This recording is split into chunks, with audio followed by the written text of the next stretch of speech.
Isang mapagpalang araw sa inyong lahat, mga minamahal naming taga-subaybay na patuloy na naniniwala sa kapangyarihan ng pag-ibig. Kumusta po kayo? Handa na ba ang inyong mga puso para sa isang panibagong paglalakbay na tiyak na magpapaluha, magpapakilig, at mag-iiwan ng kurot sa inyong mga damdamin? Sabi nila, ang sugat daw na gawa ng pag-ibig. Pag-ibig din lang ang tanging makakapagpagaling. Pero paano kung ang taong wumasak sa puso mo noon ay siya ring taong kailangan mong iligtas ngayon? Sa ngalan ng tungkulin at tawag ng nakaraan, mas pipiliin mo bang gumanti o ang magpatawad? Halina't pakinggan natin ang simula ng kwento ni Sinag at Bagwis. Malakas ang ragasan ng ulan ng gabing iyon. Tila nakikiramay ang langit sa kaba na nararamdaman ni Sinag habang lulan siya ng isang itim na van na bumabagtas sa maputik at liblib na daan patungo sa probinsya ng Alon. Mahigpit ang hawak ni Sinag sa strap ng kanyang bag. Sa bawat pagkidlat, naaaninag niya ang seryosong mukha ng driver na ni minsan ay hindi siya kinausap mula pa kaninang umalis sila sa Maynila. Napabuntong hininga na lang siya at muling tiningnan ang kontratang hawak niya. 5 beses na mas mataas sa regular na sweldo ng isang nurse. Ito ang halagang kailangan niya. Hindi para sa sarili, kundi para sa bahay kalinga ng San Jose na malapit ng ipasara dahil sa kakulangan ng pondo. Naalala niya ang luha ni Mother Teresa, ang madreng nagpalaki sa kanya habang hawak ang notice of eviction. Iyon ang tanging dahilan kung bakit tinanggap ni Sinag ang trabahong ito. Kahit pa napapalibutan ito ng misteryo. Huminto ang sasakyan sa tapat ng isang dambuhalang gate na gawa sa bakal.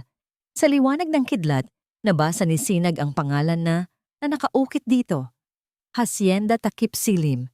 Bumukas ng kusa ang gate na parang bibig ng isang dambuhalang halimaw na handang lumamon ng kahit sinong pumasok.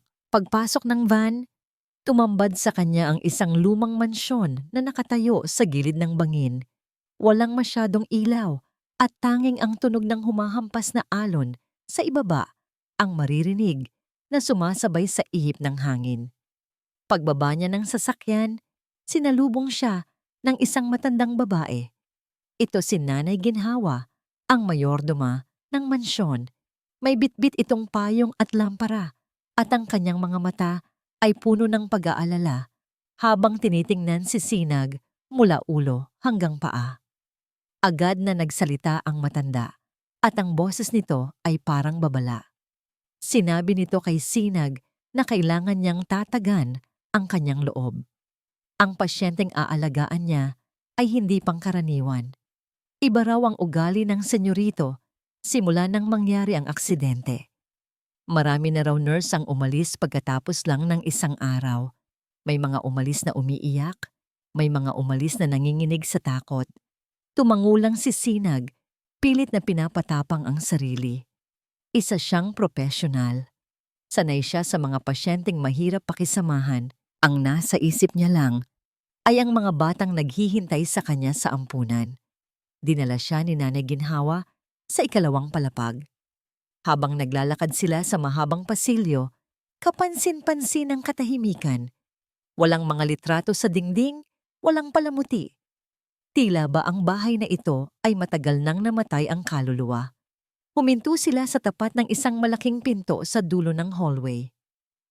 Dito, mas malakas ang amoy ng gamot at alak.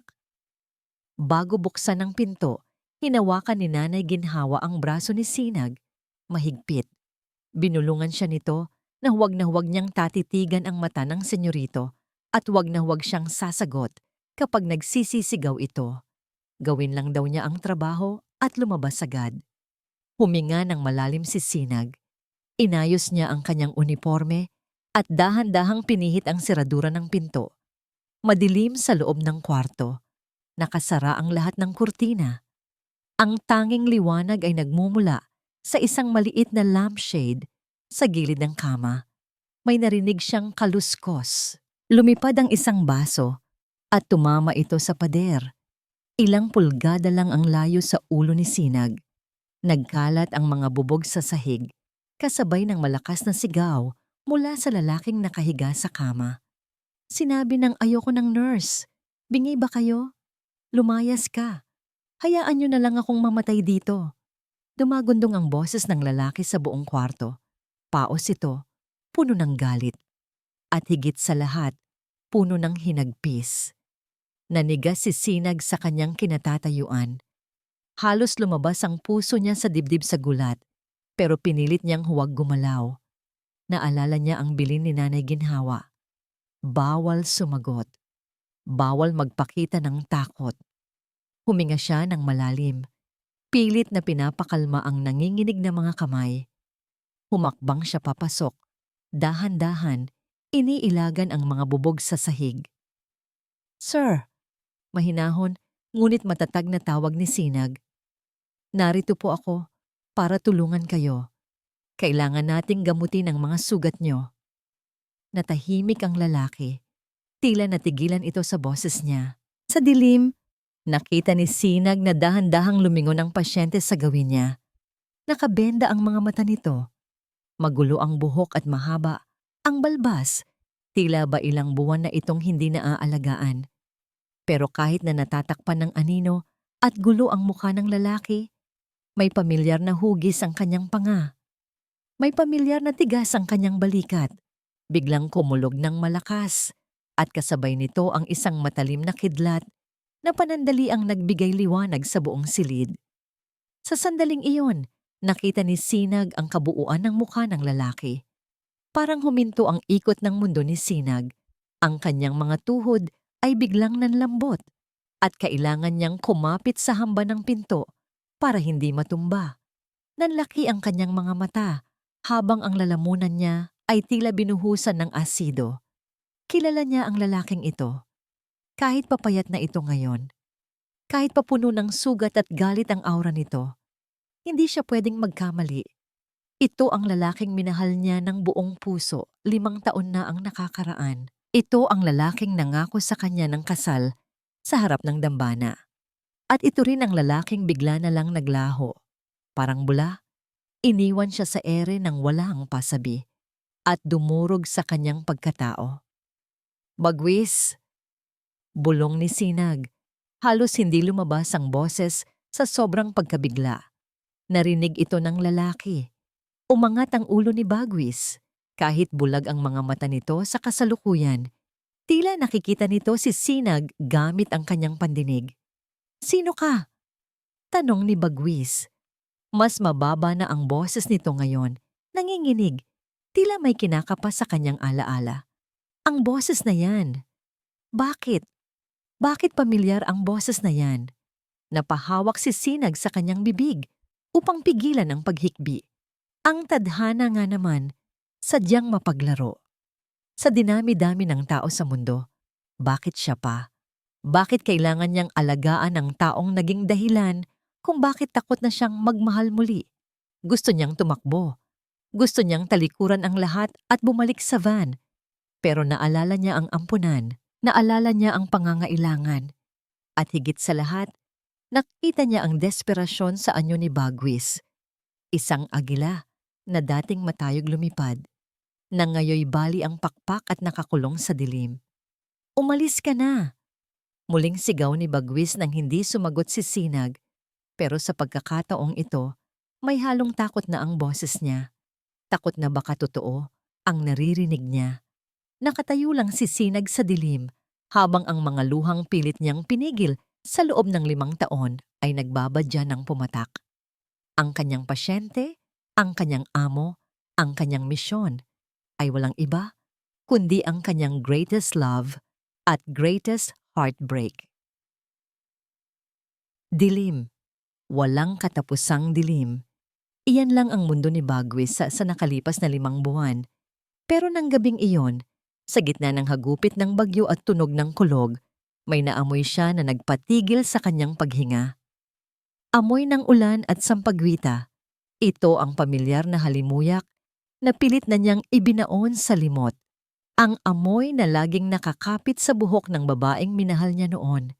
Ang babaeng tinalikuran niya para iligtas. Ang pangalan ay halos hindi makalabas sa kanyang isipan, pero umalingaw ito ng malakas sa kanyang dibdib.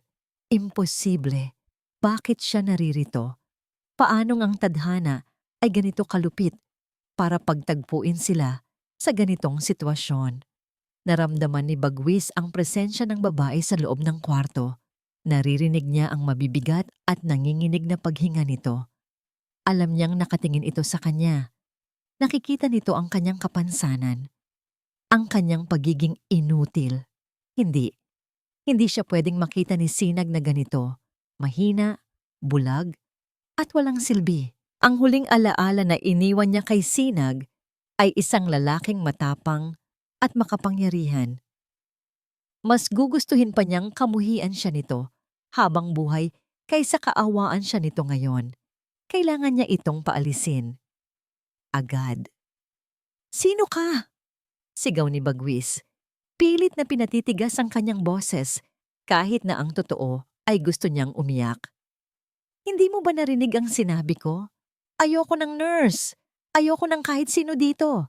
Layas." Dumampot siya ng kung anong bagay sa bedside table, isang libro yata, at inihagis ito sa direksyon kung saan nanggagaling ang boses ng babae. Tumama ito sa dingding ng malakas, pero hindi umalis ang babae. Narinig niya ang mga hakbang nito papalapit. Ang tunog ng sapatos sa sahig na kahoy ay parang martilyong pumupukpok sa kanyang puso. "Binayaran ako para gawin ang trabahong ito, sir," sagot ng babae. Ang boses ni Sinag, iyon nga ang boses niya. Mas matapang, mas malamig kaysa dati. Pero nandoon pa rin ang lambing na nagpapakalma sa mga demonyo sa utak ni Bagwis. "Kahit anong ibato niyo sa akin, hindi ako aalis hanggat hindi tapos ang kontrata ko." Napakuyom ng kamao si Bagwis sa ilalim ng kumot. Bakit ba ang tigas pa rin ng ulo nito? "Wala akong pakialam sa kontrata mo." Asik ni Bagwis. Pilit siyang bumangon kahit na parang may bakal na nakatali sa kanyang mga binti. "Hindi ko kailangan ng tulong mo. Hindi ko kailangan ng awa mo. Umalis ka na habang nakakapagtimpi pa ako." "Hindi ako naaawa sa'yo," mabilis na sagot ni Sinag. Narinig ni Bagwis ang paglapit nito sa gilid ng kama. Naramdaman niya ang hangin ng yumuko si Sinag para pulutin ang mga bubog ng basong binasag niya kanina. "Nandito ako dahil kailangan ng mga bata sa ampunan ng sweldo ko. Kaya kung gusto niyong magwala, sige lang. Pero pagkatapos niyo, gagamutin ko pa rin kayo." Natigilan si Bagwis. Ampunan? Anong nangyari? Alam niyang nurse si Sinag, pero bakit parang desperada ito sa pera? May nangyari ba sa kanya noong nawala siya? Ang daming tanong na gustong kumawala sa bibig niya, pero pinili niyang manahimik. Ang bawat segundong nandito si Sinag ay panganib. Panganib na malaman nito ang totoo. Panganib na malaman ng mga kaaway niya na si Sinag ang kahinaan niya. Biglang bumukas ang pinto ng kwarto. Isang matunog na takong ng sapatos ang pumasok. Klak, klak, klak.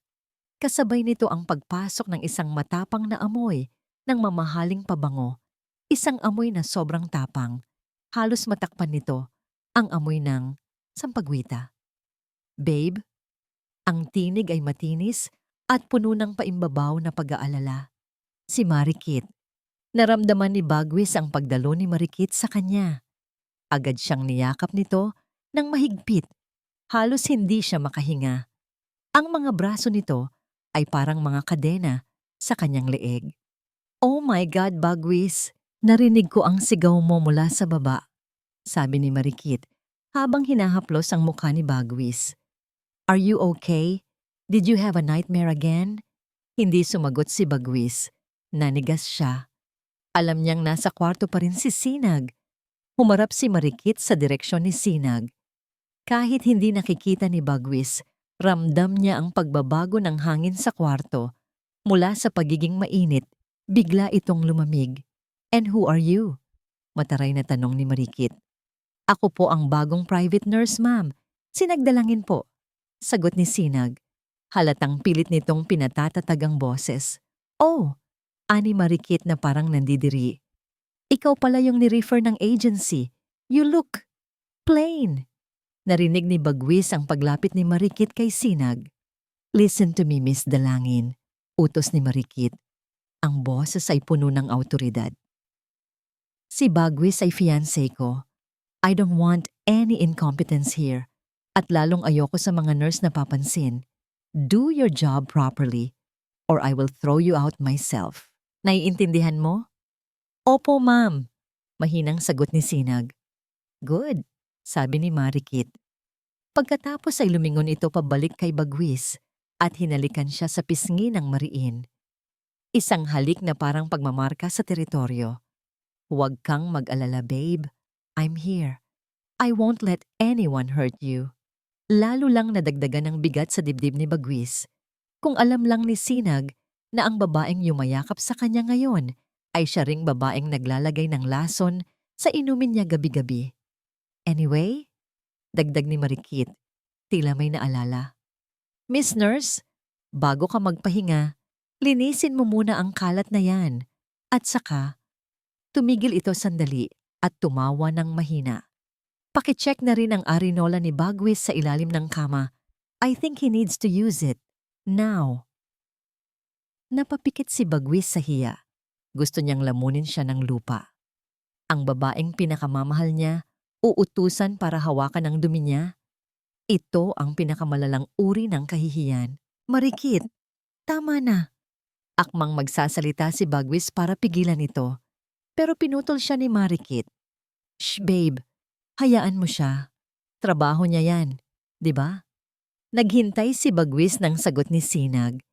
Inaasahan niyang magagalit ito na ibabato nito ang arinola sa mukha ni Marikit at aalis na. Pero narinig niya ang kaluskos ng tela. Ang tunog ng pagluhod sa sahig. Opo, ma'am, sagot ni Sinag. Garalgal ang boses pero buo pa rin ang dignidad. Lilinisin ko po. Sa dilim ng kanyang paningin, naramdaman ni Bagwis ang pagtulo ng sarili niyang luha. Ang tunog ng pagluhod ni Sinag para pagsilbihan siya ay parang punyal na paulit-ulit na sumasaksak sa kanyang puso.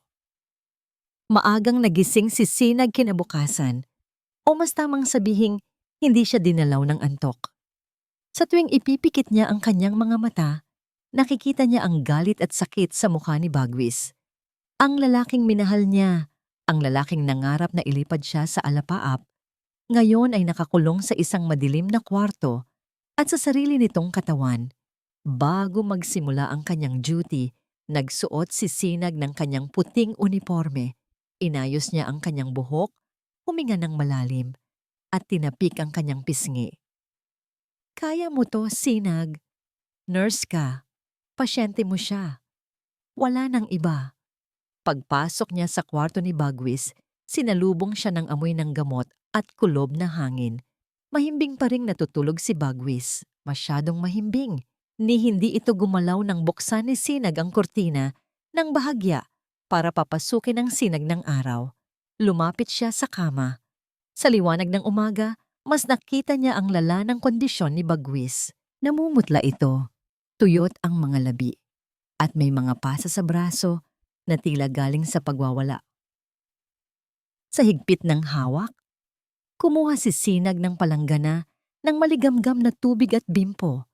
Oras na para sa sponge bath. Dahan-dahan niyang inalis ang kumot. Napalunok siya. Ang katawang dating matipuno at puno ng sigla, ngayon ay payat na.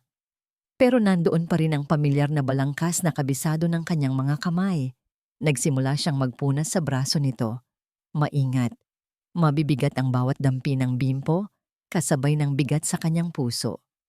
Anong nangyari sa'yo, Bagwis? Bulong niya sa hangin. Bakit hinayaan mong magkaganito ka? Nang hawiin niya ang damit ni Bagwis para punasan ang likod nito, natigilan siya. May mga kakaibang pantal at sugat sa likod nito. Hindi ito bed sores na karaniwang nakukuha ng mga pasyenteng laging nakahiga. Mukha itong mga pantal mula sa allergic reaction o epekto ng matapang na kemikal. Hinaplos niya ang mga ito. Biglang umungol si Bagwis. Kahit tulog, tila nasasaktan. Masakit ba? Tanong ni Sinag. Kahit alam niyang hindi ito sasagot. Papahilumin natin yan. Habang abala siya sa pag-aayos ng higaan, biglang bumukas ang pinto. Pumasok si Marikit, bihis na bihis at naka-shades pa kahit nasa loob ng bahay. "Oh, you're early," puna ni Marikit. Hindi man lang tumitingin kay Bagwis. "Aalis ako. May importanteng meeting sa bayan tungkol sa lupa. Baka gabing-gabi na ako makauwi." Lumapit si Marikit sa isang cabinet na may kandado. Binuksan niya ito at inilabas ang isang maliit na garapon ng gamot na walang label at isang injection vial. Ito ang schedule ng gamot niya. Utos ni Marikit sabay abot kay Sinag ng isang papel. At ito ang ituturok mo sa kanya mamayang tanghali. Yan lang. Wala kang ibang ibibigay na kahit ano. Naiintindihan mo? Kahit tubig, limitahan mo. Sabi ng doktor. Bawal siyang masyadong maraming iniinom dahil sa pantog niya. Kinuha ni Sinag ang mga gamot. "Ma'am, ano po ang mga ito?" Wala pong nakalagay na pangalan sa bote. Bilang nurse, kailangan ko pong malaman ang... Dami mong tanong! Iritableng putol ni Marikit. Special herbal supplements, yan galing sa specialist niya sa abroad. Kaya walang label kasi custom made. Gusto mo bang gumaling siya o hindi? "Oo po, syempre naman po." Yumuko si Sinag. "Then just do as you're told. Don't act smart." Tinalikuran siya ni Marikit at naglakad palabas. Bago tuluyang lumabas, lumingon ito muli. At isa pa. Huwag mong kakausapin si Bagwis tungkol sa nakaraan. Masyado siyang nade-depress. Masisira ang recovery niya. Nang makaalis si Marikit, naiwan si Sinag na hawak ang mga gamot. May mali. Malakas ang kutob niya. Bilang isang nurse na nagtrabaho sa iba't ibang ospital, alam ni Sinag ang amoy at itsura ng iba't ibang gamot. Binuksan niya ang garapon ng tinatawag na herbal supplements. Isang matapang at mapait na amoy ang sumalubong sa kanya. Hindi ito amoy herbal. Amoy chemical. Amoy pampakalma na ginagamit sa mga pasyenteng may malalang psychosis. Tiningnan niya si Bagwis. Tulog pa rin ito. Pero parang bangungot ang pagtulog niya. Pawisan at nanginginig ang mga talukap ng mata. Kung vitamins ito, bakit parang lalong nanghihina ang pasyente? Nagpalinga-linga si Sinag. Nakita niya ang basurahan sa gilid ng kama. Napuno ito ng mga tissue, pero sa ilalim may kumikinang. Lumingon muna siya sa pinto para siguraduhing walang tao. Mabilis siyang lumuhod at hinalukay ang basurahan. Nakuha niya ang isang piraso ng blister pack o banig ng gamot na gusot-gusot na. Marahil ay itinapon ito ni Marikit kagabi bago siya dumating. Binasa ni Sinag ang nakasulat sa likod ng foil sa liwanag ng araw. Clonazepam. 2 miligramo. Nanlaki ang mga mata ni Sinag. Ito ay isang napakatapang na sedative. At sa dami ng banig na nakita niya sa basurahan, mukhang higit pa sa recommended dose ang ipinapainom kay Bagwis. Kinuha niya ang papel na binigay ni Marikit kanina. Walang clonazepam sa listahan. Ang nakasulat lang ay supplements. 2 beses a day. Nanginginig ang mga kamay ni Sinag habang hawak ang ebidensya. Ang panghihina, ang labis na pagtulog, ang kawalan ng gana, at ang pagkalito ni Bagwis. Hindi ito dahil sa aksidente o depresyon. Sinasadya ito. Nilalaso nila si Bagwis. Ginagawa nila itong praning at tulog para hindi makapalag. Tumingin si Sinag sa natutulog na dating kasintahan. Ang galit sa puso niya kanina ay napalitan ng matinding takot at awa. Bagwis, bulong niya, tumulo ang luha sa kanyang pisngi. Hindi kita iiwan. Ililigtas kita. Kahit galit ka pa sa akin.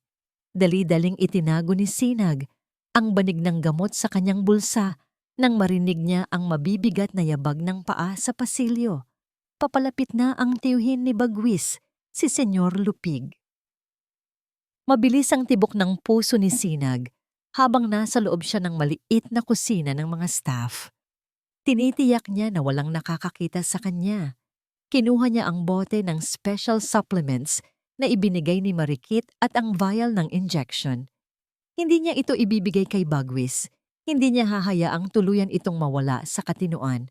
Kumuha siya ng isang basong tubig at hinaluan ito ng asukal at dinurog na multivitamins na palihim niyang binili sa bayan kaninang umaga. Iyon ang ipapainom niya. Tungkol naman sa injection, pinalitan niya ang laman nito ng sterile water o distilled water lang.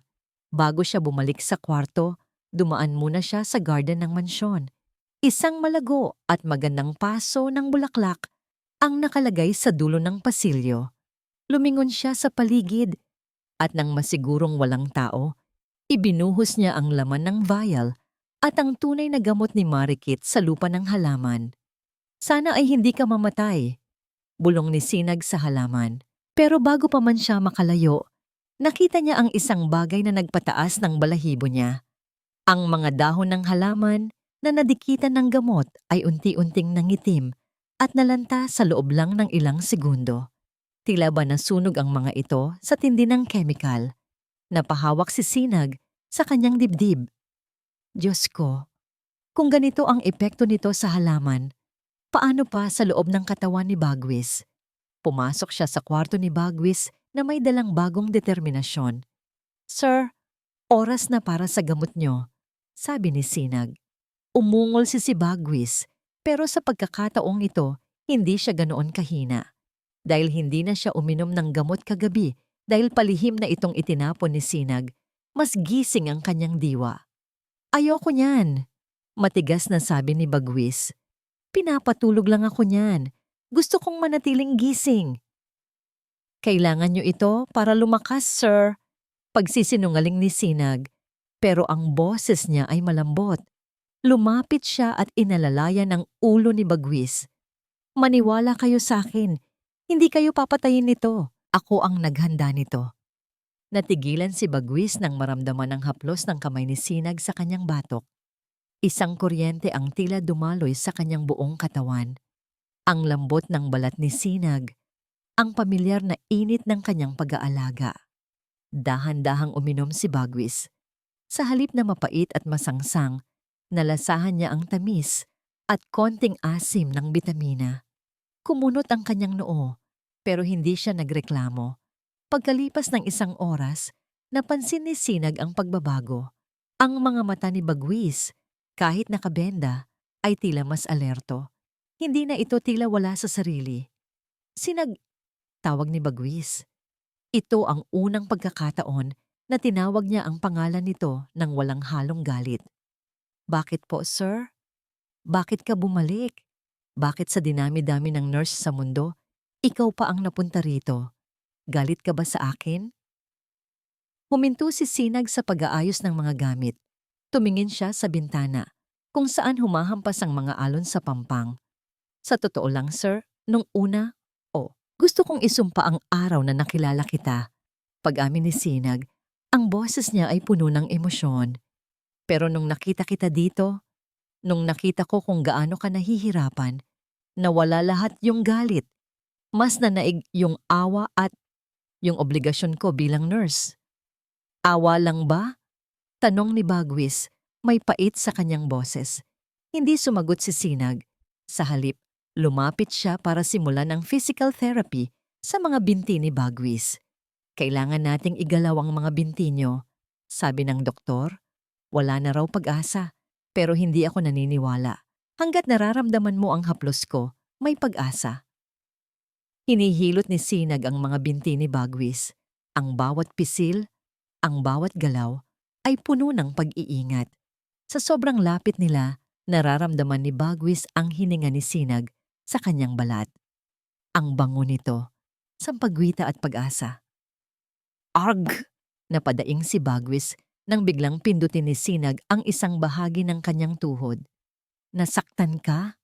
Tanong ni Sinag, halatang natuwa. Bagwis, kung nasaktan ka, ibig sabihin may pakiramdam pa ang nerves mo. Ibig sabihin, makakalakad ka pa. Sa sobrang tuwa, hindi napigilan ni Sinag na yakapin si Bagwis. Isang mahigpit na yakap ng saya. Nanigas si Bagwis. Ang kanyang puso ay tumibok ng napakabilis. Sa sandaling iyon, parang bumalik sila sa 5 taon na nakalipas. Wala silang sakit, walang lihim, walang mga kaaway. 2 pusong nagmamahalan lang. Sinag... Bulong ni Bagwis. Akmang itataas niya ang kanyang kamay para yakapin din ito pabalik. Pero biglang bumukas ang pinto. Anong nangyayari dito? Napatayo ng tuwid si Sinag. Si Senyor Lupig ang nakatayo sa pinto. Kasunod ang doktor na tayis ni Marikit. Nakatingin sila ng matalim kay Sinag at pagkatapos ay sa mga binti ni Bagwis na nakalabas ang kumot. Napansin ni Lupig ang sigla sa mukha ni Bagwis. Ang kanyang mga mata ay nanliit sa hinala. Bakit gising na gising ang pamangkin ko? Tanong ni Lupig. Ang boses ay parang huni ng ahas. Hindi ba dapat ay tulog siya sa oras na ito? Nag-e-exercise lang po kami, sir. Sagot ni Sinag. Pilit na itinatago ang kaba. Kailangan po ng katawan niya ang sirkulasyon. Lumapit ang doktor at hinawakan ang pulso ni Bagwis. Tumingin ito kay Lupig at tumango ng palihim. Isang babala. I think we need to increase the dosage, sabi ng doktor. Masyadong nagiging active ang pasyente. Hindi ito mabuti para sa puso niya. Napatingin si Sinag kay Bagwis. Nakita niya ang takot sa mga labi nito. Alam ni Bagwis ang ibig sabihin yon. Ibabalik nila siya sa kadiliman. Pagkaalis ni Senyor Lupig at ng doktor, binalot ng mabigat na katahimikan ang silid. Ramdam ni Sinag ang nanunuot na tingin ni Lupig bago ito tuluyang lumabas. Isang tinging nagsasabing hindi siya nito lubos na pinagkakatiwalaan. Sinag! Mahinang tawag ni Bagwis. Ang kanyang boses ay bakasang takot. Kailangan mong umalis dito. Ngayon na. Habang may pagkakataon ka pa. Bakit, Bagwis? Ano ba ang talagang nangyayari sa bahay na to? Lumapit si Sinag at hinawakan ng kamay ni Bagwis. Hindi ako aalis hanggat hindi ko alam ang totoo. Papatayin nila ako, Sinag. Mariing sabi ni Bagwis. Si Tito Lupig, si Marikit. Kailangan nila ang pirma ko para sa transfer of assets. Kapag nakuha na nila yon, hindi na nila ako kailangan. At ikaw, kapag nalaman nilang pinapakialaman mo ang gamot ko, idadamay ka nila. Nanigas si Sinag. Alam niyang masama ang loob ng dalawa, pero hindi niya akalaing ganito kalala ang sitwasyon. Huwag kang mag-alala. Mag-iingat ako, pero kailangan nating makahanap ng ebidensya bago sila kumilos. Kinahapunan, sinamantala ni Sinag ang pagkakataon nang umalis si Marikit para mag-spa at si Lupig naman ay nasa kanyang opisina. Nagkunwari si Sinag na maglilinis sa ibaba, pero ang totoo ay naghahanap siya ng paraan para makapasok sa study room ni Senyor Lupig. Habang naglalakad siya sa madilim na pasilyo sa silong, narinig niya ang mahihinang boses mula sa kusina. Nagtago siya sa likod ng malalaking sako ng bigas sa madilim na pantry. Pinigilan niya ang kanyang paghinga habang naririnig ang pamilyar na boses ni na Senyor Lupig at Marikit. Tila seryoso ang kanilang pinag-uusapan. Hindi na ako mapakali.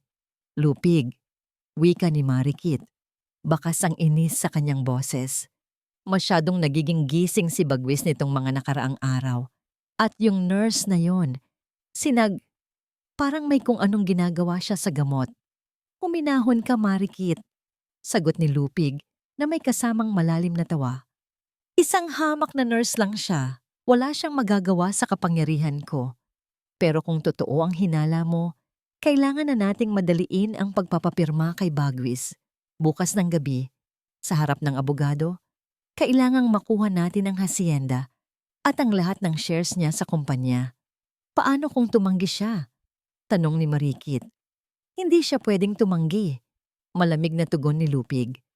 Dahil kung hindi niya pipirmahan ang mga papeles, hindi lang siya ang mawawala sa mundong ito. Idadamay natin ang nurse na yan. At sisiguraduhin ko na sa oras na makuha natin ang gusto natin, wala nang makakaalam ng kahit anong sikreto sa mansyong ito. Nanlalamig ang mga kamay ni Sinag. Ang bawat salita ni Lupig ay parang lason na pumapasok sa kanyang pandinig. Balak nilang patayin si Bagwis pagkatapos makuha ang yaman nito. Paalis na sana si Sinag para balikan si Bagwis nang biglang maramdaman niya ang isang presensya sa likuran niya. Bago pa man siya makalingon, isang malakas na kamay ang humawak sa kanyang balikat at itinulak siya papasok sa isang madilim na silid, ang walk-in freezer ng mansyon.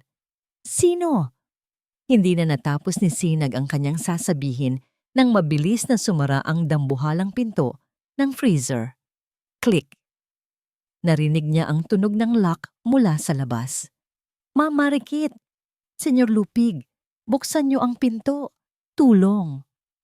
Sigaw ni Sinag habang kinakalampag ang makapal na bakal na pinto. Pero tanging ang sarili niyang boses at ang mahinang ugong ng cooling system ang sumasagot sa kanya. Nagsimulang bumaba ang temperatura sa loob. Ramdam ni Sinag ang unti-unting paninigas ng kanyang mga kalamnan. Ang bawat hininga niya ay nagiging hamog sa hangin. Napayakap siya sa kanyang sarili, pilit na kumukuha ng init. Samantala, sa ikalawang palapag, naramdaman ni Bagwis na may mali. Kanina pa dapat bumalik si Sinag dala ang kanyang merienda. Ang katahimikan sa paligid niya ay tila sumisigaw ng panganib. Sinag! Tawag niya, pero walang sumasagot. Sinubukan niyang kumilos. Salamat sa mga bitamina at physical therapy ni Sinag nitong mga nakaraang araw, pakiramdam ni Bagwis ay may kaunting lakas na ang kanyang mga binti. Sa gitna ng dilim ng kanyang paningin, pinilit niyang ibaba ang kanyang mga paa sa sahig. Napadaing siya sa sakit nang tumama ang kanyang mga paa sa malamig na tiles. Nanginig ang kanyang buong katawan pero hindi siya sumuko. Kailangan kita. Sinag, nasaan ka? Gamit ang kanyang mga kamay, kinapa niya ang dingding. Isang hakbang, dalawang hakbang. Sa bawat galaw, parang tinutusok ng libu-libong karayom ang kanyang mga binti. Pero ang takot para sa kaligtasan ni Sinag ay mas matindi kaysa sa pisikal na sakit. Sa loob ng freezer, nagsisimula ng manghina si Sinag. Napaupo na siya sa sahig. Ang kanyang mga talukap ay tila bumibigat na. Sa gitna ng kanyang paghihingalo, ang tanging nasa isip niya ay ang mukha ni Bagwis. Bagwis, patawarin mo ako. Hindi na kita maililigtas. Bulong niya bago tuluyang mawalan ng malay sa gitna ng nagyayelong kadiliman. Hindi niya alam na sa labas ng pintong iyon, isang himala ang nagaganap. Ang lalaking akala ng lahat ay inutil na at walang silbi ay kasalukuyang gumagapang sa pasilyo. Sinusundan ang bulong ng kanyang puso para iligtas ang babaeng tanging dahilan kung bakit gusto pa niyang mabuhay.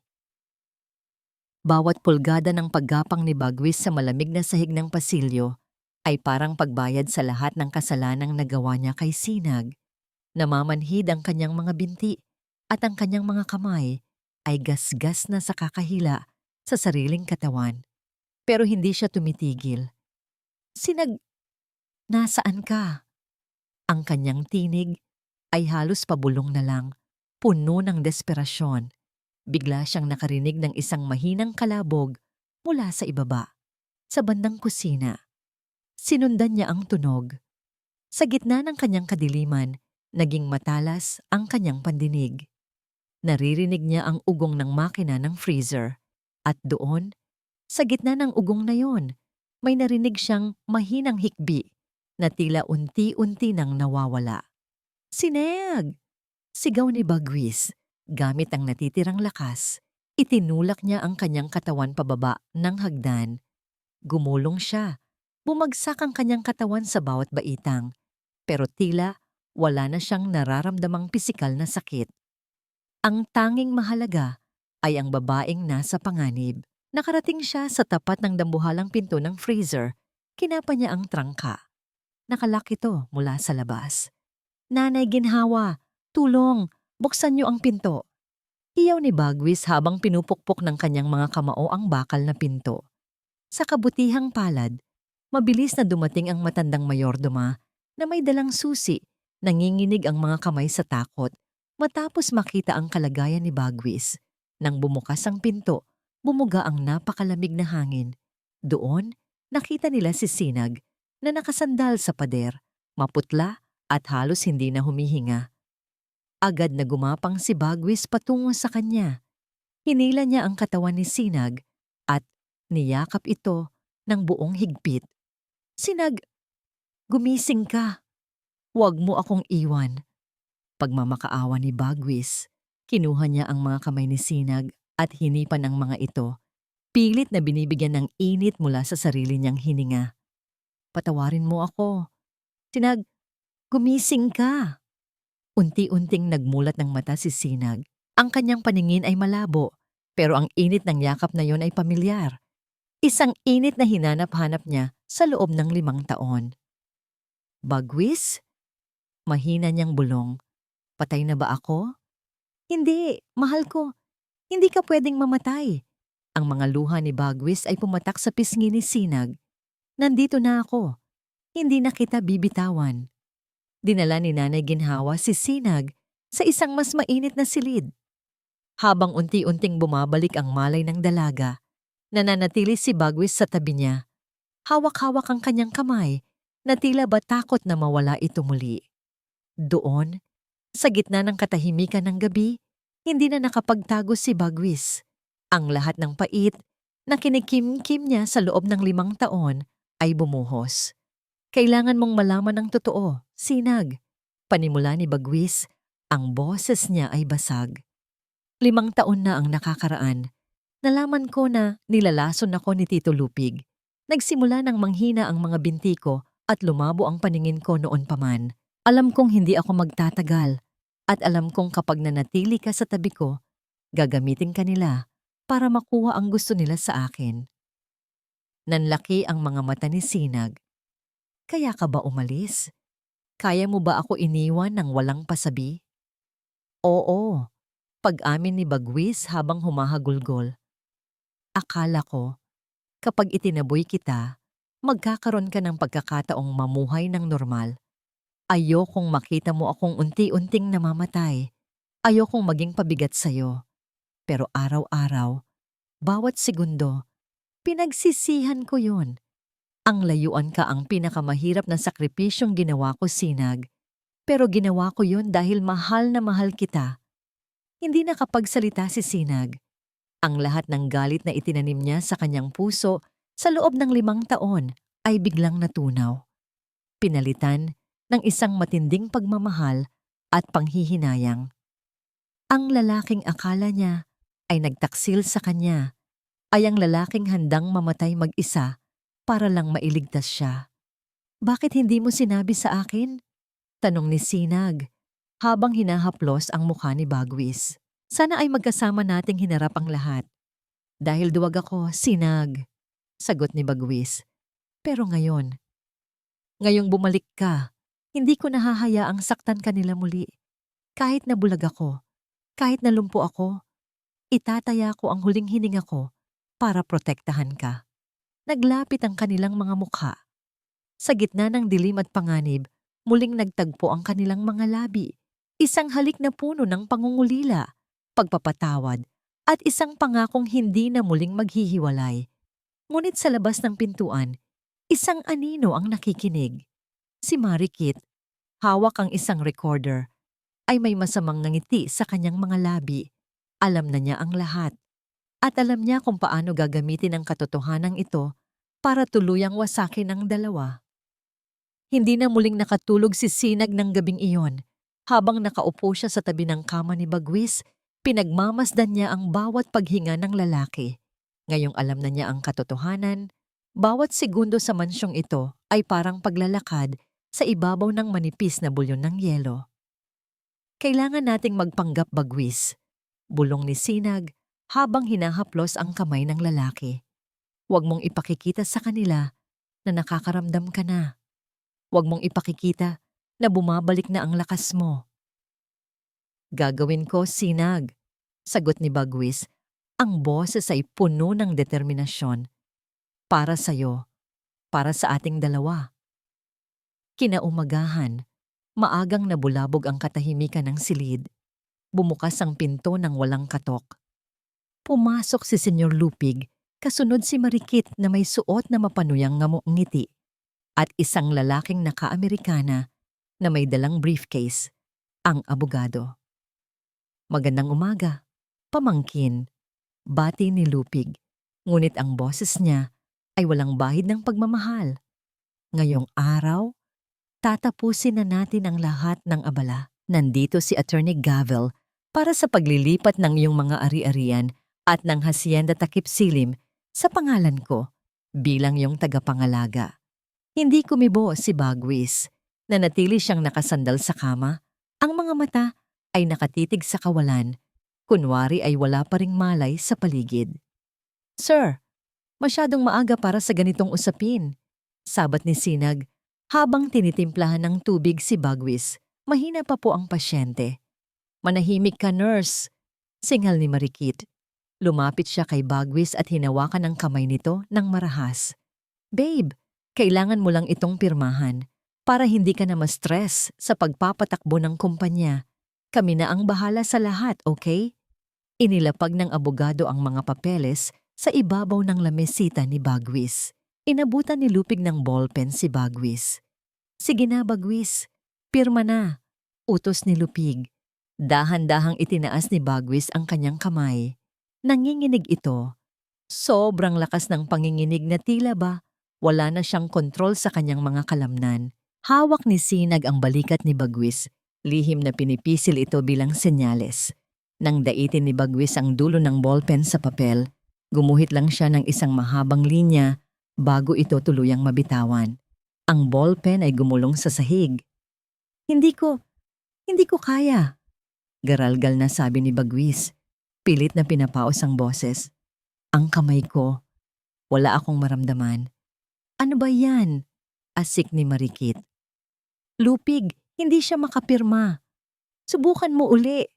Galit na sabi ni Lupig.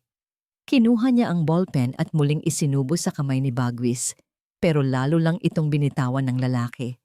Sinasabi ko na sa inyo, sir. Sabi ni Sinag, pilit na itinatago ang kaba sa kanyang dibdib. Ang epekto ng mga gamot niya ay nagdudulot ng matinding nerve damage. Kailangan niyang magpahinga ng ilang araw bago siya makasulat ng maayos. Tumingin ng matalim si Lupig kay Sinag, pagkatapos ay kay Bagwis. Tila nag-iisip siya kung totoo ba ang nakikita niya o isa lang itong palabas. Attorney, Gavel, kailan ang huling deadline para sa transfer? Tanong ni Lupig. Kailangan nating ito bago matapos ang linggo.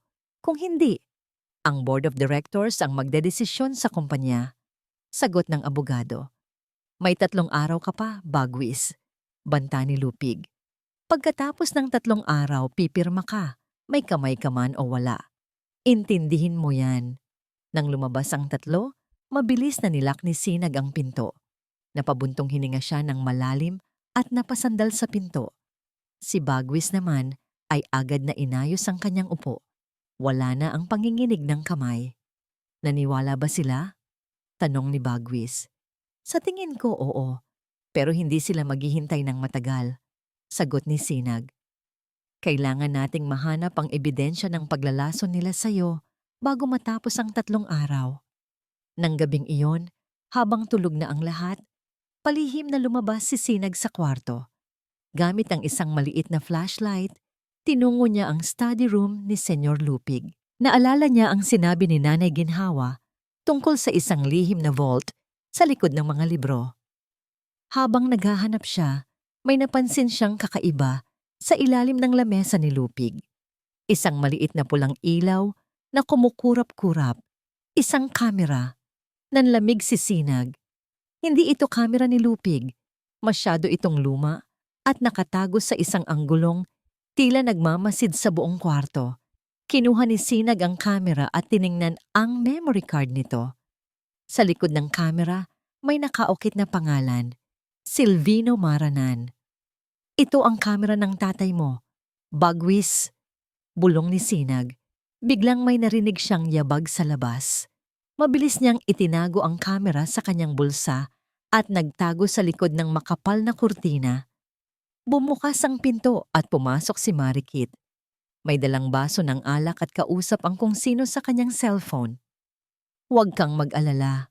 Malapit na nating makuha ang pera, sabi ni Marikit sa kabilang linya habang tumatawa ng nakakaloko.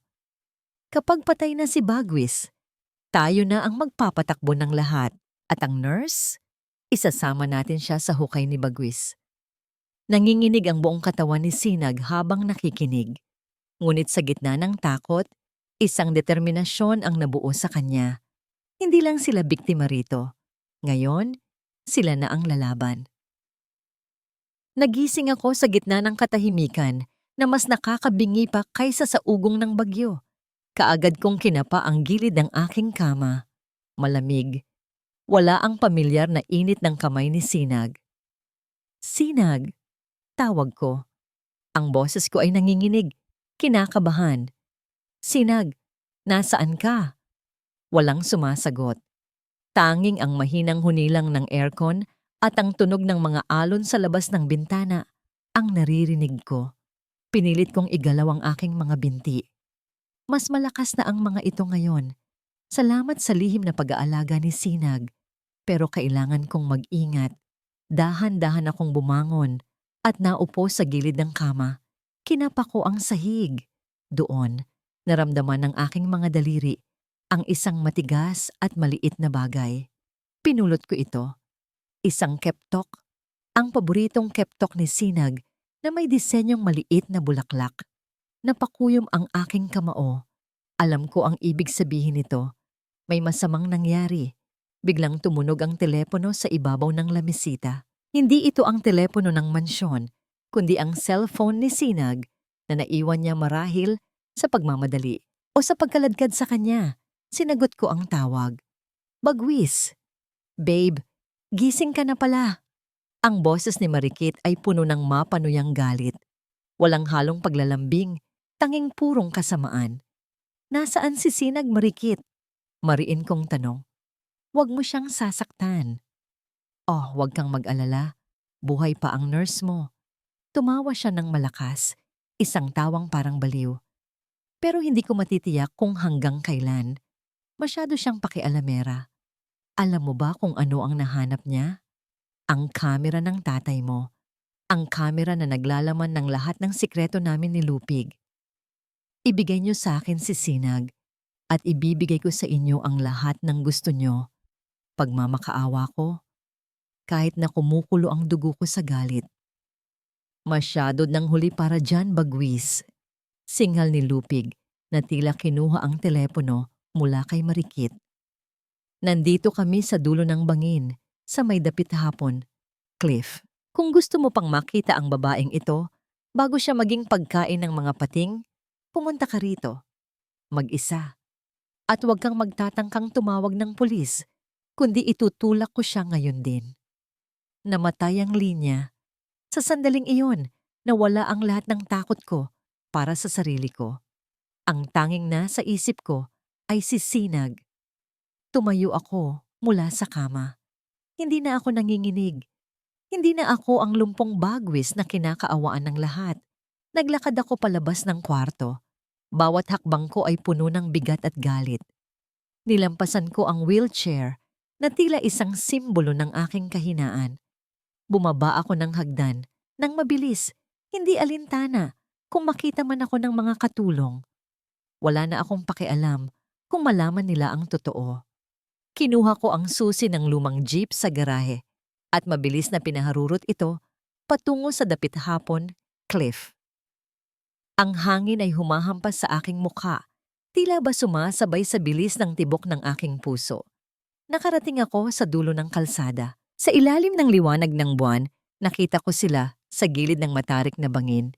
Si Sinag ay nakagapos ang mga kamay, may busal ang bibig, at pilit na nagpupumiglas habang hawak-hawak siya ni Lupig sa buhok sa mismong gilid ng hukay.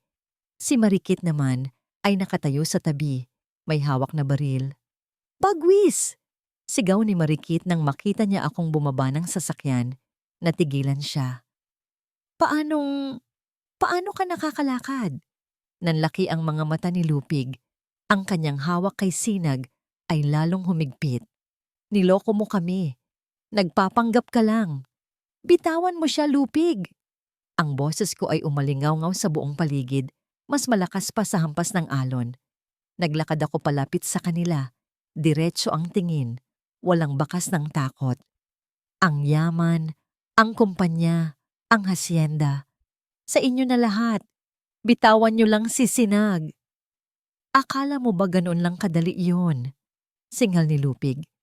Ngayong alam mo na ang lahat at ngayong nakakalakad ka na uli. Ikaw ang pinakamalaking banta sa amin.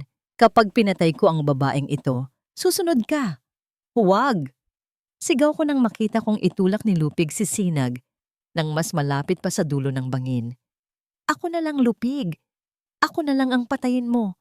Huwag siya. Tumingin sa akin si Sinag. Ang kanyang mga mata ay puno ng luha. Tila nagsasabing huwag akong lumapit, na iligtas ko ang sarili ko. Pero hindi ko kaya.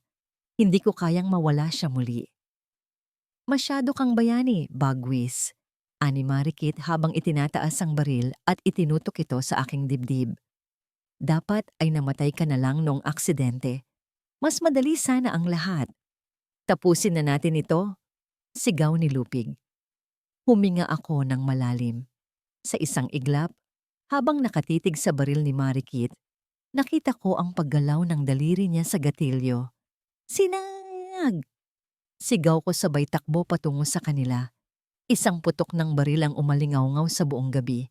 Isang putok na tila nagpatigil sa takbo ng oras. Naramdaman ko ang hapdi, ang init na tumagos sa aking balat. Pero hindi ako tumigil. Inabot ko ang kamay ni Sinag habang unti-unti siyang nawawalan ng balanse sa gilid ng bangin. Nakuha kita. Bulong ko habang ang paningin ko ay unti-unti nang nagdidilim at ang pula ng dugo ay nagsisimulang kumalat sa aking puting polo.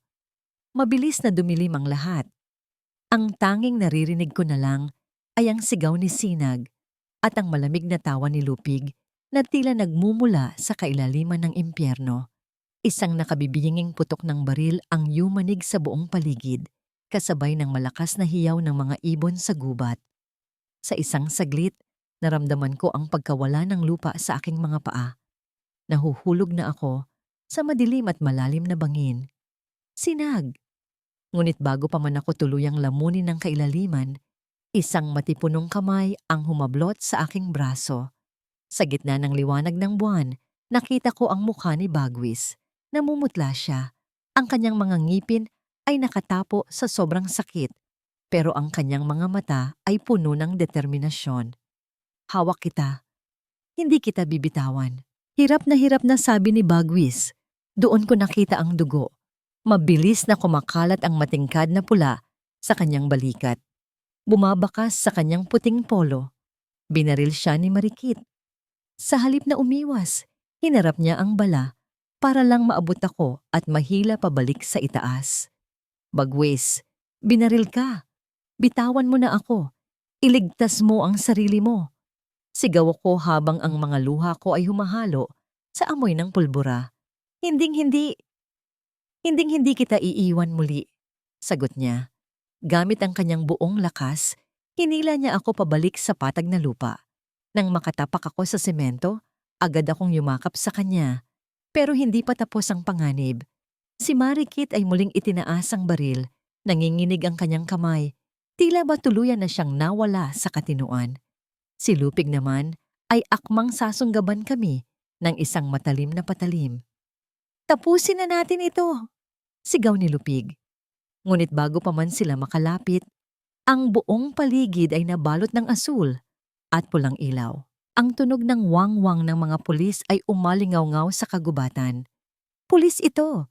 Itapon ang inyong mga sandata at itaas ang inyong mga kamay. Dumating ang mga awtoridad. Kasunod si Nanay Ginhawa na umiiyak sa takot. Mabilis na pinalibutan ng mga pulis sina Lupig at Marikit. Sinubukan nilang tumakas, ngunit wala na silang mapupuntahan. Ang dulo ng bangin ay naging dulo na rin ng kanilang mga kasamaan. Wala kayong ebidensya, wala kayong mapapatunayan, hiyaw ni Marikit habang pinipigalan siya ng mga pulis. Meron, Marikit, mahinang sabi ko, habang nakakapit kay Bagwis. Inilabas ko ang memory card mula sa aking bulsa. Ang kamera ni Don Silvino, lahat ng pag-uusap nyo, lahat ng plano nyo, nakarecord dito. Nang makita ni Lupig ang memory card, tila ba nawalan siya ng lakas. Napaluhod siya sa lupa. Ang kapangyarihan at yaman na pinangarap nila ay gumuho na parang kastilyong buhangin. Ngunit ang atensyon ko ay mabilis na bumalik kay Bagwis. Unti-unti nang bumibigay ang kanyang mga tuhod. Napaluhod siya sa damuhan. Ang kanyang muka ay kasing puti na ng papel. Bagwis! Bagwis, tumingin ka sa akin! Sinalo ko ang kanyang ulo at ipinatong sa aking kandungan. Huwag kang pipikit, please! Parating na ang ambulance. Bulong niya. Ang kanyang boses ay tila isang hanging naglalaho. Masaya ako na nakita kita uli, na nailigtas kita. Patawarin mo ako sa lahat ng sakit. Wala na yon, Bagwis. Pinatawad na kita matagal na. Magpakatatag ka. Para sa akin, para sa hinaharap natin. Hagulgol ko habang pilit na pinipigilan ang pag-agos ng dugo sa kanyang balikat. Gamit ang aking mga kamay, isinakay siya sa ambulansya. Sa loob ng sasakyan, habang mabilis kaming bumabagtas patungo sa ospital, ang tanging maririnig ay ang mabilis at mahinang tibok ng kanyang puso sa monitor. Beep, beep, beep. Hawak ko ang kanyang malamig na kamay. Huwag mo akong iiwan, Bagwis. Ngayon pa lang tayo magsisimula. Ngayon pa lang tayo bubuo ng pamilya. Biglang tumunog ang monitor ng isang mahabang nota. Beep! Nanigas ang aking buong katawan. Ang linya sa screen ay naging diretso. Doc! Ang puso niya! Doc! Gawin niyo ang lahat! Sigaw ko habang ang mundo ko ay tila gumuho sa pangalawang pagkakataon. Clear! Charge to 200! Sigaw ng doktor habang inihahanda ang defibrillator. Tumingin ako sa mapayapang mukha ni Bagwis. Huwag, Bagwis.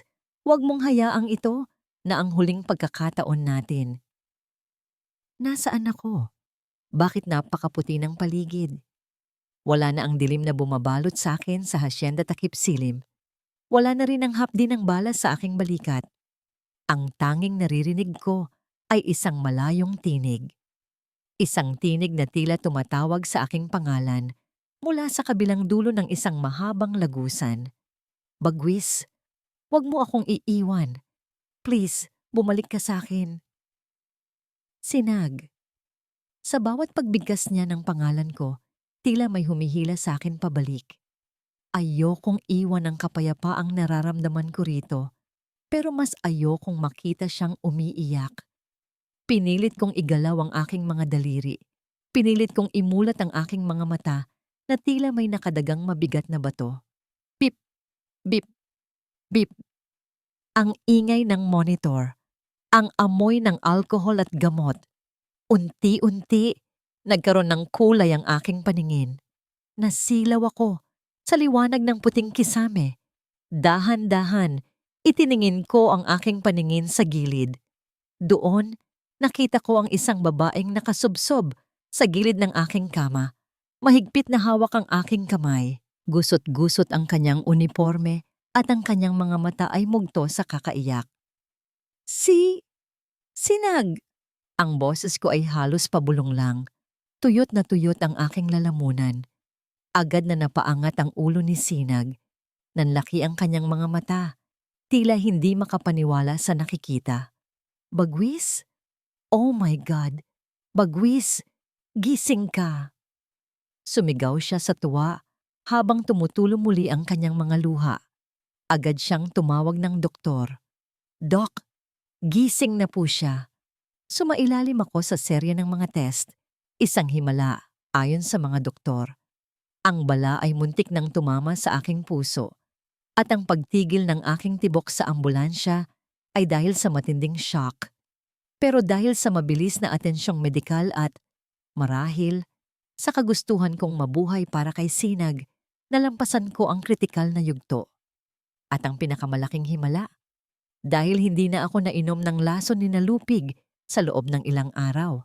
At dahil sa mga gamot na ibinibigay sa ospital para malinis ang aking dugo, unti-unting bumalik ang aking paningin. Nang muli kaming maging mag-isa ni Sinag sa kwarto, tinitigan ko siya ng matagal. "Ang ganda mo pa rin, Sinag," sabi ko habang hinahaplos ang kanyang pisngi. "Salamat. Salamat dahil hindi ka sumuko sa akin." "Hinding-hindi ako susuko sa'yo, Bagwis," sagot niya habang nakangiti sa gitna ng mga luha. Dumating ang mga pulis para kunin ang aking pahayag.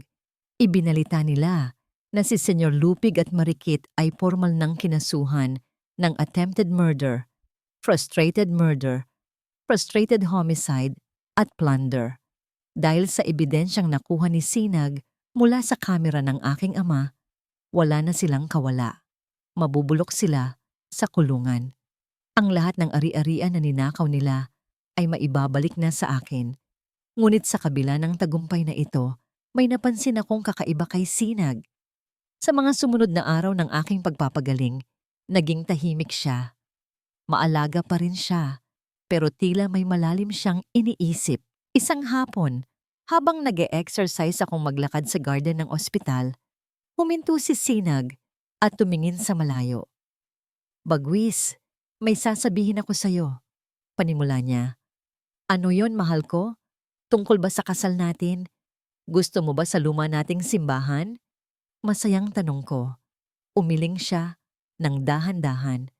"Bagwis, kailangan ko munang umalis." Natigilan ako. "Ano? Bakit? Tapos na ang panganib, Sinag. Pwede na tayong magsimula uli."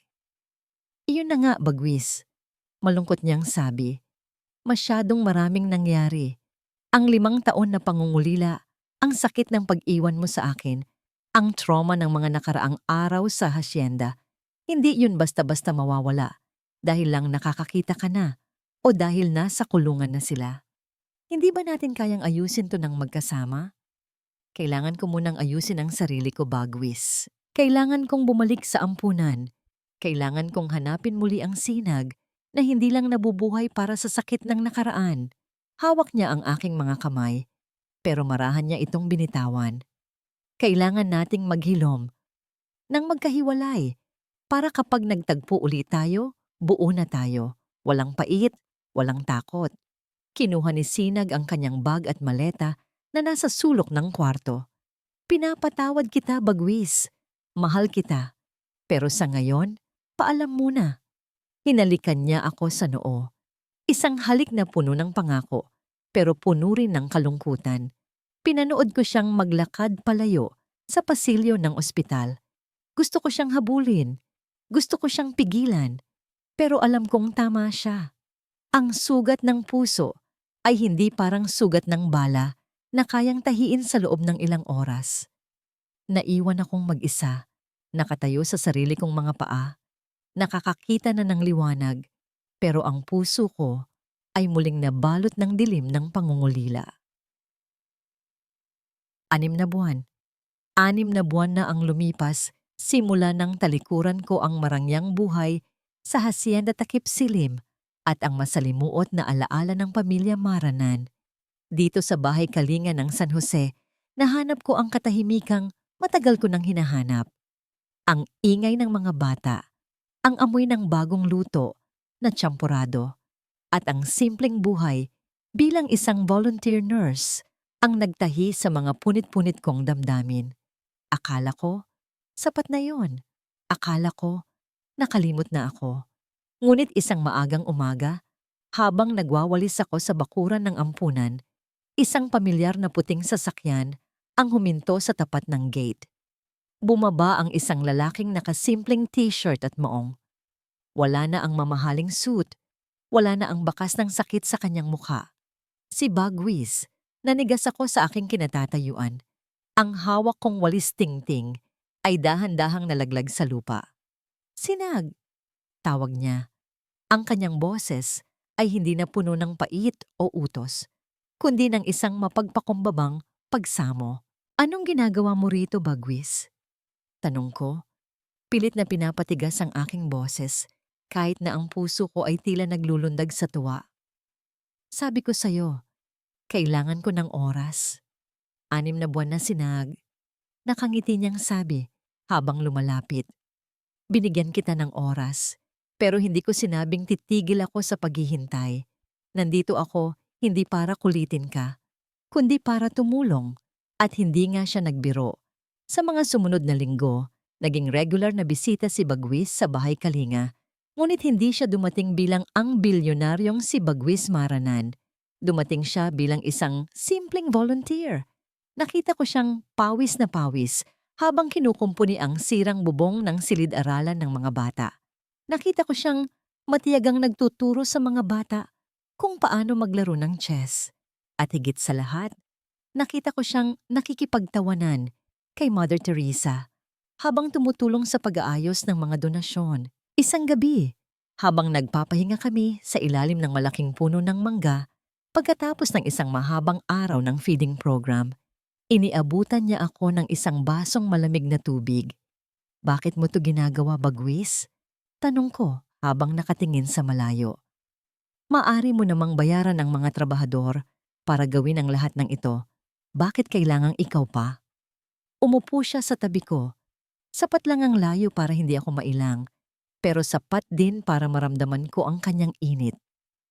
Dahil gusto kong makita mo na ang Bagwis na minahal mo noon ay narito pa rin, pero mas mabuti na ngayon.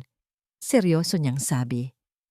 Natutunan ko na ang tunay na yaman ay hindi nasa bangko o sa lawak ng lupain, kundi nasa kapayapaan ng puso at sa piling ng taong mahal mo. Sinag, sa loob ng 6 na buwan, araw-araw kitang ipinagdarasal. Hindi para bumalik ka sa akin, kundi para maging masaya ka. Pero kung hahayaan mo ako, gusto kong maging bahagi ng kaligayahang yun. Tiningnan ko siya sa mga mata. Wala na ang anino ng pagdududa. Ang nakikita ko na lang ay ang lalaking handang magpakababa para lang mapatunayan ang kanyang pag-ibig. Ang pader na itinayo ko sa paligid ng aking puso ay unti-unti nang gumuho. Hindi madaling makalimot, Bagwis. Bulong ko. Alam ko. Sagot niya habang dahan-dahang hinahawakan ang aking kamay. Sa pagkakataong ito, hindi ko na inalis ang kamay ko. Kaya handa akong maghintay habang buhay. Handa akong ligawan ka araw-araw. Hanggang sa masabi mong muli na ako ang tahanan mo. Sa ilalim ng liwanag ng mga bituin, naramdaman ko ang isang uri ng katahimikang hindi ko naramdaman kailanman. Ang sakit ng nakaraan ay tila unti-unti nang naglalaho, pinalitan ng isang bagong pag-asa. Sige, sabi ko nang may bahagyang ngiti. Pero babalaan kita, mahirap akong ligawan. Tumawa siya ng malakas, ang tawang matagal ko nang gustong marinig muli. Hamit tinatanggap sinagdalangin, kahit abutin pa tayo ng susunod na buhay. Noong gabing iyon, hindi na lang kami nurse at pasyente. Hindi na lang kami mga biktima ng nakaraan. Kami ay 2 pusong nagsisimula, muling sumulat ng isang bagong kwento. Isang kwentong wala ng lihim, wala ng lason, kundi puro at tapat na pag-ibig. Ang simoy ng hangin sa hasyenda ay hindi na kasing lamig at kasing pait ng dati. Ngayon, ang bawat ihip nito ay tila may dalang awit ng kagalakan. Wala na ang pangalang Hacienda Takip Silim. Sa itaas ng arko ng gate, isang bagong pangalan ang nakaukit. Hacienda Bagong Umaga. Isang maliit na kapilya sa ibabaw ng burol ang napapalamutian ng mga puting rosas at sampagita. Hindi marangya ang okasyon, pero punong-puno ito ng mga taong naging saksi sa paghihirap at muling pagbangon ng 2 puso. Ang mga bata mula sa Bahay Kalinga ay nakasuot ng kanilang pinakamagandang damit, habang si Nanay Ginhawa ay hindi mapigilan ang pag-iyak sa tuwa habang inaayos ang belo ni Sinag. Sa dulo ng altar, nakatayo si Bagwis. Tuwid na tuwid ang kanyang tayo, wala nang bakas ng wheelchair o tungkod. Ang kanyang mga mata, na dating nababalot ng dilim, ay nagniningning habang nakatitig sa babaeng naglalakad papunta sa kanya. Nang makarating si Sinag sa harap niya, Kinuha ni Bagwis ang kanyang mga kamay. Sa harap ng Diyos at ng lahat ng narito, panimula ni Bagwis, ang boses ay matatag, pero puno ng emosyon. Pinasasalamatan kita, Sinag. Hindi lang dahil pinagaling mo ang katawan ko, kundi dahil tinuruan mo ang kaluluwa ko na muling makakita. Akala ko noon, ang kadiliman ang katapusan ko. Pero ikaw ang naging liwanag na nag-akay sa akin pabalik sa buhay. Pangako, sa bawat tibok ng puso ko, ikaw lang ang laman nito hanggang sa huling hininga. Naiyak si Sinag habang nakangiti.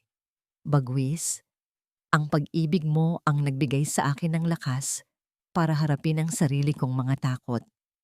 Akala ko noon, ang pagpapatawad ay isang kahinaan. Pero sa'yo ko natutunan na ang pagpapatawad ang pinakamataas na uri ng katapangan. Handa akong maglakad sa tabi mo, sa liwanag man o sa dilim, habang buhay. Matapos ang pagpapalitan ng mga singsing at ang banal na basbas, isang masigabong palakpakan ang umalingaw-ngaw. Ang kanilang unang halik bilang mag-asawa ay hindi lang simbolo ng kanilang kasal, kundi simbolo ng tagumpay laban sa lahat ng pagsubok. Makalipas ang 2 taon, masigla ang kapaligiran sa hardin ng hasyenda bagong umaga. Ang mga dating tuyot na halaman ay pinalitan na ng malalagong bulaklak at mga puno ng prutas. Dahan-dahan lang, Alon, tala huwag mong iwan ang kapatid mo. Tawag ni Sinag habang nakaupo sa isang tumba-tumba sa balkonahe. Ang 2 taong gulang na kambal, sina Alon at Tala, ay masayang naghahabulan sa damuhan. Sila ang bunga ng pag-ibig na dumaan sa apoy, pero nanatiling buo. Si Alon, nahango ang pangalan sa lakas ng loob, at si Tala, nahango sa bituing naging gabay nila sa dilim. Lumabas si Bagwis mula sa loob ng bahay, may dalang mainit na gatas para kay Sinag. Marahan niyang hinalikan ang asawa sa noo at inilagay ang kanyang kamay sa bahagyang matambok na tiyan ni Sinag. Ang kanilang pangatlong anak ay parating na. Masaya ka ba, mahal ko? Tanong ni Bagwis habang pinagmamasdan ng kanilang mga anak. Sobra pa sa masaya, Bagwis, sagot ni Sinag habang isinasandal ang kanyang ulo sa balikat ng asawa. Minsan, kailangan nating mawala para mahanap ang ating sarili at kailangan nating masaktan para matutong magmahal ng mas tapat. Ang hasyenda na dating naging saksi sa kasamaan ni Lupig at Marikit, na ngayon ay nagdurusa na sa likod ng rehas, ay naging isang paraiso na ng pag-asa. Wala ng lason, wala ng lihim. Tanging ang tunog ng tawanan ng mga bata at ang bulong ng mga alon ang maririnig. Dahil sa huli, napatunayan ni Sinag at Bagwis na ang tunay na pag-ibig ay parang ginto. Mas pinadadaan sa apoy, mas lalong nagniningning. At ang bawat sugat ng nakaraan ay hindi peklat ng kapangitan, kundi mga medalya ng kanilang tagumpay. Dito po nagtatapos ang kwento ng pag-ibig ni Sinag at Bagwis. Isang kwentong nagpaalala sa atin na gaano man kadilim ang ating pinagdadaanan, laging may bukas na naghihintay. Ang aral na maiiwan sa ating mga puso ngayong araw ay simple lang. Huwag matakot magbigay ng pangalawang pagkakataon. Ang pagpapatawad ay hindi para sa taong nagkasala sa atin, kundi para sa ating sariling kapayapaan. Ang tunay na pag-ibig ay handang maghintay, handang magtiis, at handang magsakripisyo para sa ikabubuti ng minamahal. Maraming salamat po sa inyong pagsama sa amin mula sa unang kabanata hanggang sa dulo. Tunay pong nakakataba ng puso ang inyong suporta at mga komento. Ano pong bahagi ng kwento ang pinakanagustuhan ninyo? May mga karanasan din ba kayo na katulad ng kay Sinag o Bagwis? I-comment nyo po sa ibaba dahil binabasa po namin ang lahat ng yan. Ano rin pong genre o tema ang gusto ninyong pakinggan sa susunod nating kwento? Hindi dito nagtatapos ang ating paglalakbay. Marami pa pong kwentong kasing ganda at mas puno ng aral dito sa aming channel. Kung nagustuhan nyo ang kwentong ito, i-like, i-share sa pamilya at mga kaibigan, at mag-subscribe na rin para lagi kayong updated sa mga susunod pa naming kwento. I-click niyo ang notification bell para kayo ang unang makarinig kapag may bago kaming upload. Pagpalain po kayo ng Panginoon, kayo at ang inyong buong pamilya. Hanggang sa muli!